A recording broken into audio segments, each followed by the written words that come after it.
ఆత్మీయంగా కొన్నిసార్లు బలహీనం అయిపోయినప్పుడు మన ఆలోచనలు ఎటువైపు వెళ్తాయి అంటే పాత జీవితం వైపుకు వెళ్ళిపోతాయి. ఎప్పుడైనా వెళ్ళినాయి అట్లా?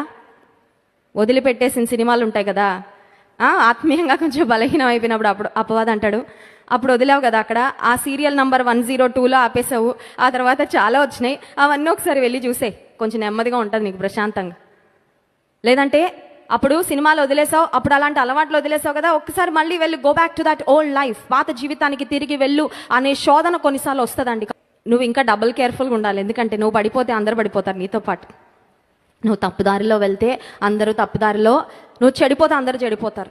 సో నీ మీద ఆధారపడేవాళ్ళు, నిన్ను చూస్తున్నవారు, నిన్ను గమనిస్తున్నవారు, నిన్ను అనుసరిస్తున్నవారు, నిన్ను మాదిరిగా పెట్టుకున్నవారు ఒకవేళ ఎవరైనా ఉంటే, నీ స్నేహితుల బృందంలో గనుక నువ్వు ఒక లీడర్గా ఉన్నట్లయితే, please know that you must be double careful not to make ungodly decisions. దైవ నిర్ణయం కానీ దైవ చిత్తం కాని నిర్ణయాలు నీ జీవితంలో తీసుకుంటే నువ్వు ఒక్కడవే కాదు పాడయ్యేది, నీ ఒక్కదానివే కాదు నష్టపోయేది, నీతో పాటు చాలా మంది కూడా నష్టపోతారు.